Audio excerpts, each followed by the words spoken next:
दोस्तों आज हम आपको determination of wavelength of light by measuring fringe width आपको पढ़ाएंगे। इससे पहले यंग के प्रयोग में मैंने आपको बताया था कि फ्रिंजें कैसे बनती हैं। आज हम यहाँ फ्रिंज की चौड़ाई को नाप करके वेवलेंथ की गणना को करेंगे, लाइट की वेवलेंथ की गणना को करेंगे। देखिए ये हमारे पास एक स्लिट है जिसमें एक छिद्र है S, ये दूसरी स्लिट है जिसमें दो छिद्र हैं S1 और S2। S1 और S2 की S से जो डिस्टेंस है वो इक्वल है, यानी S1S और S2S की जो डिस्टेंस है वो इक्वल है। यहां से जब एक मोनोक्रोमेटिक लाइट यानी एक वर्णीय प्रकाश जब चलता है तो वो सेम फेस पर यानी समान कला में S1 और S2 पर पहुंचता है। S1 S2 पर पहुंचने पर क्या होता है, हाइगन्स के प्रिंसिपल के अनुसार इससे एक सेकेंडरी वेव चलती हैं और वो सेकेंडरी वेव जो है हमारे पास कहाँ पहुंचती है, P पर पहुंचती हैं। तो यहाँ पर हमको एक ब्राइट फ्रिंज मिलती है। ये देखिए ये पर्दा है, इस पर्दे PO पर हमको फ्रिंजें मिलती हैं। फ्रिंज कैसी है ये आपको फ्रिंज बताया गया। ये जो डार्क है ये डार्क फ्रिंज है और बीच में जो है इसे ब्राइट फ्रिंज कहते हैं। तो इस तरीके की फ्रिंज यानी स्पेक्ट्रम मिलता है हमको लाइट का। किस रूप में मिलता है, इस फ्रिंज के रूप में मिलता है। कहीं पर डार्क और कहीं पर ब्राइट होता है। तो इस फ्रिंज की चौड़ाई को हमको नाप करके जो वेवलेंथ की गणना को करना है। तो देखिए यहां से एक प्रकाश चलता है, जो यहां से फिर प्रकाश जो निकलेगा मोनोक्रोमेटिक लाइट जो है वो कहां पहुंचेगी, S1 S2 पर पहुंचेगी, सेम फेस में पहुंचती है। सेम फेस में पहुंचने पे क्या होता है, ये एक नए सोर्स का काम करता है जिससे कि नई सेकेंडरी वेव्स चलती हैं और वो सेकेंडरी वेव्स जो है कहां पहुंचती हैं, इस पर्दे पर पहुंचती हैं, जिससे कि हमको ये फ्रिंज प्राप्त होती है जिसकी की चौड़ाई नाप करके हम वेवलेंथ की गणना को करेंगे।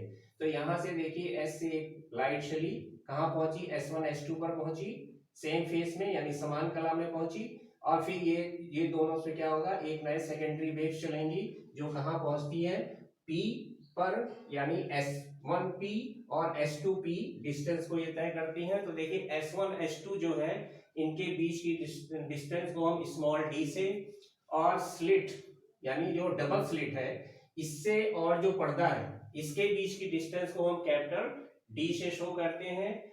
अब हम निकालेंगे, देखिए जो फ्रिंज पहुंची है S1, ये जो लाइट पहुंच रही है सेकेंडरी वेव S1P और S2P, तो पाथ डिफरेंस हम निकाल लेंगे। और हमने क्या किया, S1 से एक परपेंडिकुलर ड्रा कर दिया है किस पर, S2P पर, जो S2P को कहां काट रहा है, पॉइंट A पर। ये जो एंगल हमारे पास बन रहा है ये एंगल है थीटा। कौन सा एंगल, S2 S1A जो एंगल है ये हमारे पास क्या है, थीटा। तो देखिए पाथ डिफरेंस S2A यानी क्या किया हमने, S1 से इस पर एक परपेंडिकुलर डाल दिया जो S2P को कहां काट रहा है, A पर। अब पाथ डिफरेंस यानी S2A क्या हो जाएगा हमारा, S2P में से S1P को हम माइनस कर दें तो ये हमारे पास क्या निकल आता है, पाथ डिफरेंस निकल आता है।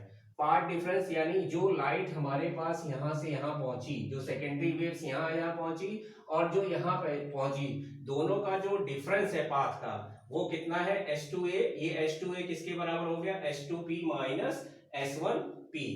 अब देखिए ट्रायंगल देख लें हम, S1 S2A और POC, ये दो ट्रायंगल है। दोनों ट्रायंगल हमारे पास सिमिलर ट्रायंगल है। सिमिलर ट्रायंगल में हम देखेंगे कि देखिए S2A अपॉन S1 S2 यानी S2A अपॉन S1 S2, और ये जो दूसरा ट्रायंगल है POC, इसमें जब देखेंगे तो हमारे पास आ जाएगा OP या PO अपॉन CP।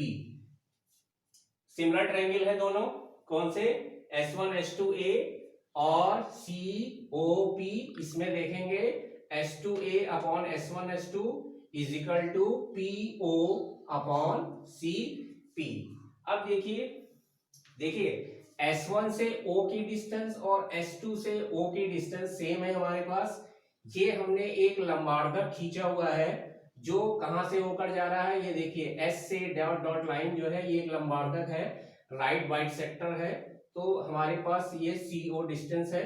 तो ये देखिए यहाँ पर जो OC है, OC जो है हमारे पास वो S1 S2 की तुलना में काफी बड़ा है। तो इसमें हम क्या करते हैं, तो जो हमारे पास CP है वो हम किसके बराबर ले लेते हैं, CO के बराबर ले लेते हैं। तो हमारे पास यहाँ जो CP आया है इसकी जगह हम क्या लिख सकते हैं, CO लिख सकते हैं। क्या लिख सकते हैं, CO क्या है हमारे पास, डबल स्लिट से ये जो पर्दा है इसके बीच की डिस्टेंस हमारे पास क्या है, कैपिटल D है। तो देखिए S2A S1 S2 के बीच की जो डिस्टेंस है वो D है, और PO को हमने क्या ले लिया, X, और नीचे हमारे पास जो डबल स्लिट है इससे इस पर्दे की जो डिस्टेंस है वो क्या है, D। यहां से हमने S2A निकाल लिया तो वो आ गया XD/D। S2A हमारे पास क्या है, पाथ डिफरेंस है दोनों का। अब देखिए ये जो हमारे पास यहाँ O है ये हमारे पास सेंट्रल फ्रिंज है, और इसके बाद पहली जो फ्रिंज बनेगी ब्राइट फ्रिंज है, फिर डार्क फ्रिंज है, फिर ब्राइट है, फिर डार्क है। इस तरीके से हमको ये पट्टियां मिलती हैं। तो इन पट्टियों की चौड़ाई नापकर हमको वेवलेंथ निकालना है। अब देखिए position of bright fringe, position of bright fringe निकालनी है हमको। अब हमारे पास देखिए पार्ट डिफरेंस हमारे पास आ गया है। तो जब हम ब्राइट फ्रिंज के निकालते हैं तो उस समय हमारे पास जो पार्ट डिफरेंस होता है वो होता है 0, लैम्डा, 2 लैम्डा, 3 लैम्डा, इस तरीके से हमारे पास चलेंगे। तो यहाँ पर हमारे पास जो इसका जो जनरल फार्मूला है वो हो जाएगा XD/D equal to M lambda. तो अब यहाँ पर देखिए M लैम्डा है, अगर M की वैल्यू हम 0 रख दें, M की वैल्यू 0 रख देंगे तो हमको जो फ्रिंज मिलेगी वो यहाँ पर मिलेगी, यानी इसको हम कहते हैं सेंटर फ्रिंज। और M की वैल्यू अगर हम 1 रख देंगे तो हमको पहली ब्राइट फ्रिंज मिलेगी, M की जगह अगर 2 रख देंगे तो हमको दूसरी ब्राइट फ्रिंज मिलेगी। इस तरह M की वैल्यू 0, 1, 2, 3, 4 रख दे तो हमको डिफरेंट डिफरेंट ब्राइट फ्रिंज मिल जाएंगी। इसके बाद है position of dark fringe. Position of dark fringe निकालने के लिए हमारे पास पाथ डिफरेंस जो आता है वो आता है λ/2, 3 λ/2, 5 λ/2। तो उसमें हमारे पास जो जनरल फार्मूला आ जाता है वो आ जाता है हमारे पास XD/D equal to M - 1/2 lambda. अब यहाँ M की वैल्यू हम डिफरेंट रख देंगे तो हमको जो है डार्क फ्रिंज की डिफरेंट ये मिलती जाएगी। ये जो डार्क फ्रिंज की चौड़ाई है ये हमको मिलती चली जाएगी। तो यहाँ पर हमने ये वैल्यू रख दी तो हमको मिल गया यहाँ से X मिल गया, ठीक है। अब इसके बाद हम फ्रिंज की चौड़ाई निकालेंगे। फ्रिंज की चौड़ाई निकालने के लिए ब्राइट फ्रिंज के बीच की चौड़ाई निकाल सकते हैं, डार्क फ्रिंज के बीच की चौड़ाई जो है चौड़ाई सेम ही आती है। तो अगर हम देखिए अगर फ्रिंज की चौड़ाई मान लीजिए ये पहली जो ब्राइट फ्रिंज है वो XM है, तो XM बराबर हमारे पास क्या आ जाएगा, यहाँ से अगर हम निकाल लें, यहाँ से XM निकाल लेंगे तो जाएगा MD λ/D। और दूसरी जो ब्राइट फ्रिंज होगी वो हम मान लेते हैं XM+1। तो यहाँ M की जगह क्या रख देंगे, M+1 निकाल देंगे, और दोनों का डिफरेंस जब हम निकालेंगे तो वो कितना आ जाएगा, D λ/D। तो ये हमारे पास फ्रिंज की क्या है, चौड़ाई। तो ये ब्राइट फ्रिंज की चौड़ाई भी है, डार्क फ्रिंज की चौड़ाई भी। देखिए ये यहाँ से यहाँ तक जो है ये हमारे पास क्या है, ब्राइट फ्रिंज है, इसकी चौड़ाई कितनी आएगी, D λ/D। ये दोनों हमारे पास क्या है, डार्क फ्रिंज है, इसकी चौड़ाई कितनी आ जाएगी, D λ/D। तो चाहे हमको ब्राइट फ्रिंज लेनी हो चाहे हमको डार्क फ्रिंज लेनी हो, तो हम यहाँ ब्राइट फ्रिंज में पहली ब्राइट फ्रिंज लेंगे तो M = 1 रख देंगे तो XM = MD λ/D आएगा।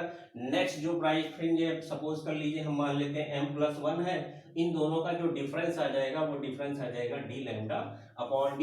तो यहाँ से हम लैम्डा की वैल्यू आराम से निकाल सकते हैं। इसकी वैल्यू निकाल सकते हैं, लैम्डा की वैल्यू निकाल सकते हैं, यानी वेवलेंथ ऑफ लाइट हम निकाल सकते हैं। तो ये है determination of wavelength of light by measuring fringe width.